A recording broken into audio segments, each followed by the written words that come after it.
শাশুড়ি মা, কাল রাতে আমি ব্যবসা নিয়ে মেলাতে গেছিলাম। মেলার থেকে ফিরে এসে দেখি আপনার মেয়ে বাড়িতে নেই। এখানে কি এসছে?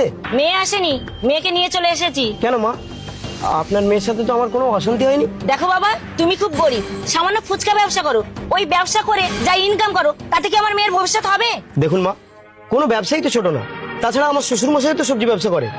উনি কি সবজি ব্যবসা করে আপনাদের সুখে রাখেনি, নাকি আপনাদের ভবিষ্যৎ নিয়ে ভাবেনি? হ্যাঁ, সারাদিন ফুচকা বেচে কত টাকা ইনকাম করো তুমি? আমার স্বামীর ব্যবসার সঙ্গে তুলনা করছো? শাশুড়ি মা, আপনি কেন বারবার ফুচকা ব্যবসাটাকে অপমান করছেন বলুন তো? কারণ লোকেরা যখন জিজ্ঞাসা করে তোমার জামাই কি করে, তখন তাদের কাছে তোমার এই ব্যবসার কথা বলতে আমার লজ্জা করে। শাশুড়ি মা, আপনার স্বামীও তো সবজি ব্যবসা করে। আপনার স্বামীর ব্যবসাটা লোকের কাছে গিয়ে বলতে লজ্জা করে না? দেখলে মা, ও কেমন ছেলে? যেই তুমি ওর ফুচকা ব্যবসা নিয়ে খোটা দিলে, সেই তখনই ও আমার বাবার ব্যবসা নিয়ে খোটা দিচ্ছে।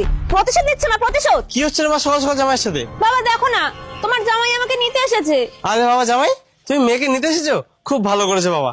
কিন্তু বাবা, আমি তো তোমার ভালোর জন্য এখন মেয়েকে তোমার বাড়িতে পাঠাবো না। কেন শ্বশুরমশাই, আমার ভালোর জন্য মানে? মানে মানে তুমি যে সামান্য ইনকামের ফুচকা ব্যবসাটা করো, আমি জানি তাতে তোমার সংসার চালাতে বড্ড কষ্ট হয়। তাই তোমার ভালোর জন্যই এখন আমি আমার মেয়েকে তোমার বাড়িতে পাঠাবো না। দেখুন শ্বশুরমশাই, আমি ফুচকা ব্যবসা করে যে টাকাটা ইনকাম করি, সে টাকাটা কিন্তু আপনার মেয়ের খেয়ে পরে আরো বেশি হয়ে যায়। আরে না না বাবা, সেটা ব্যাপার না। ব্যাপার হলো তুমি এই ফুচকা ব্যবসাটা ছেড়ে একটা ভালো কোনো ব্যবসা করো না। আচ্ছা ঠিক আছে শ্বশুরমশাই, আপনাদের এই ফুচকা ব্যবসাটা নিয়ে সমস্যা তো? আচ্ছা ঠিক আছে, আমি বাড়ি গিয়ে অন্য কোনো একটা ভালো ব্যবসা করব। চলো বউ, বাড়ি চলো। আরে দাঁড়াও বাবা, তুমি এখন আমার মেয়েকে নিয়ে গিয়ে ফালতু ফালতু খরচা করবে কেন?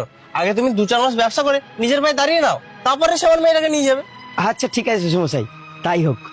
শিউলি, সাবধানে থেকো। শাশুড়ি মা, ভালো থাকবেন। শ্বশুরমশাই তাহলে আসছি। আচ্ছা আচ্ছা। এরপর 2 মাস কেটে গেল। শ্বশুরমশাই, আমি একটা মুদিখানা দোকান খুলেছি। দেখো বাবা, তুমি আমার মেয়েকে ভুলে যাও। আমি আমার মেয়ের জন্য বড়লোক ঘরে সম্বন্ধ দেখেছি।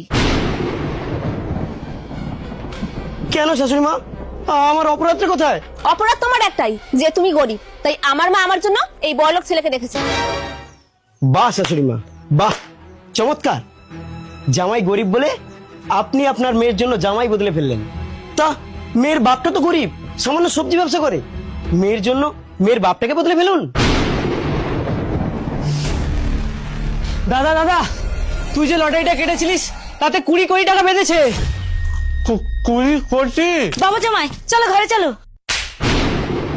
কি ভাবছেন? ভাবছেন জামাই হয়ে কেন শাশুড়ি গায়ে হাত দিলাম? শুনে রাখুন, আজ থেকে আমি আপনার জামাই না। বন্ধুরা, শিক্ষার কোনো শেষ হয় না, মার খাওয়ারও কোনো বয়স হয় না।